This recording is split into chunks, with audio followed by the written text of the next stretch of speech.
It is the sort of lead in opinion polls that you never see. And I can say that without fear of hyperbole, because the YouGov one certainly is the highest that the Labour Party has ever enjoyed since YouGov began. I don't even know off the top of my head what the second highest lead was, but I don't imagine it was very close to 33 points, leaving the Tories on about 21, I think, and therefore looking at electoral oblivion. It's highly unlikely to translate into an election result. Well, gosh, he says that because that's tradition. It's highly unlikely to translate into an election, into a general election result, because, we know how things always pan out. But I do wonder whether something, I believe that something very profound has been broken in this country in recent years, and maybe that means that all traditions are at best asleep and at worst destroyed. You think about all the traditions that Boris Johnson destroyed, whether it was having an independent ethics advisor who concludes that a cabinet minister is a bully and therefore the cabinet minister has to resign. Johnson got rid of that. Having a committee to assess whether or not someone is a suitable candidate for a seat in the House of Lords.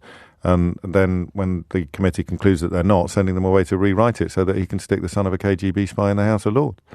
Lying about there being no parties when he was in Downing Street during lockdown, and then saying, well, there were parties, but I didn't know about them, and then saying, well, there were parties, but I didn't go to them, and then saying, well, there were parties, but I did go to them, but I didn't realise they were parties, and then saying, well, there were parties, and I did go to them, and I've just been fined by the Metropolitan Police for breaking lockdown laws.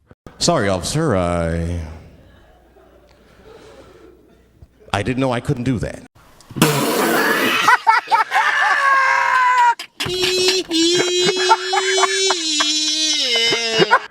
Now, all of that, you could go on forever. The Owen Paterson scandal, where he sought to, with the connivance of Jacob Rees-Mogg, he sought to tear up the actual rule book on parliamentary standards because one of his top cronies had been busted for breaking it. And speaking of Jacob Rees-Mogg, he was sent to Balmoral to mislead the late Queen about the unlawful prorogation of Parliament. Proroguing of Parliament. Let's get that word wrong.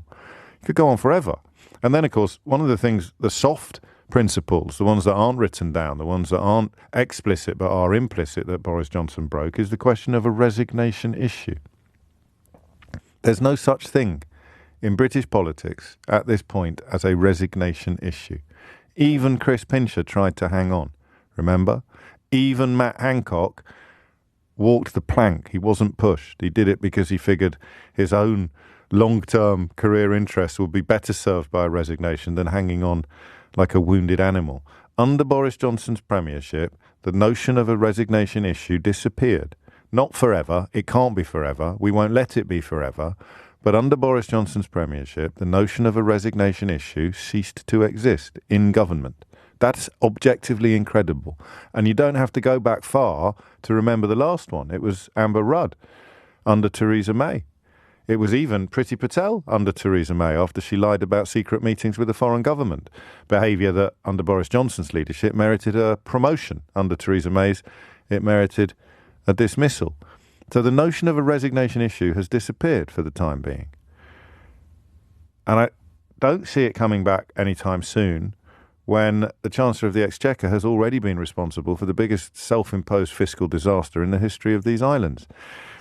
Happily, as I explained at the top of the show, the intervention of the Bank of England has worked for now. The £64 billion that they've spent on buying up unlimited, essentially, gilts to save the economy from reaching such a point that pension funds would have been under threat has worked. We're back up to about $1.10. A major capital letters, a big news story. Now, or thereabouts. So it has worked, but it's temporary. It can't go on forever. They stopped doing that in about a week and a half, a few days, I think, before or after Parliament returns. And the message the Bank of England is sending to politicians is clear. Right, we'll keep this afloat. We'll keep the pound afloat after you effectively sank it and we've resurrected it. We'll keep the pound afloat until you lot are back at work, and then it's on you. It won't be a continuing policy from the Bank of England. So in Idiot's Corner today, you'll have people claiming that because the pound is performing a lot better now against the dollar than it was in the immediate aftermath of Kwasi Kwarteng's speech, it's proof that everything has been exaggerated. Even after 6 years of dealing with Brexiters, I still marvel at the level of idiocy deliberate stupidity deployed by these people. Oh, well, the pound's doing well now. I bet you're not going to mention that. I opened the show with it, you clown. And I opened the show with it because it's a temporary reprieve from the impact of the budget. The bank, the central bank, the independent central bank intervened in an unprecedented fashion to stop the pound from crashing through the floor and taking pension funds with it. Full stop. New paragraph. It's a temporary measure, and when it ceases to apply, we're staring it in the face again. Goodness me, how stupid do you have to be not to understand that when it's staring you in the face? Actually, that's unfair. I withdraw that, because we're currently governed by a Prime Minister too stupid to understand the energy cap. A major capital letters, a big news story that she herself has introduced, as she demonstrated live on the radio yesterday. Almost answering my own question here. Why is the Labour Party doing so well? What has happened in the last week to make you look anew at the political landscape, to make you shrug off, shed lifetimes of loyalties and think, yeah, do you know what? Sir Keir Starmer and his Labour Party, it's got to be them now. We can't carry on. Or maybe you haven't. I mean, if you're one of the 21%, if you're one of the people with your scarf, well, I know what you're doing this morning. You're spouting nonsense about the pound and the dollar. I don't think it would be fair to inflict that on my listeners. But if you've got something vaguely intelligent to say about why you're still loyal to Liz Truss and Kwasi Kwarteng, then, I mean, unless you're ringing from Tufton Street, I'd be delighted to put you on the radio.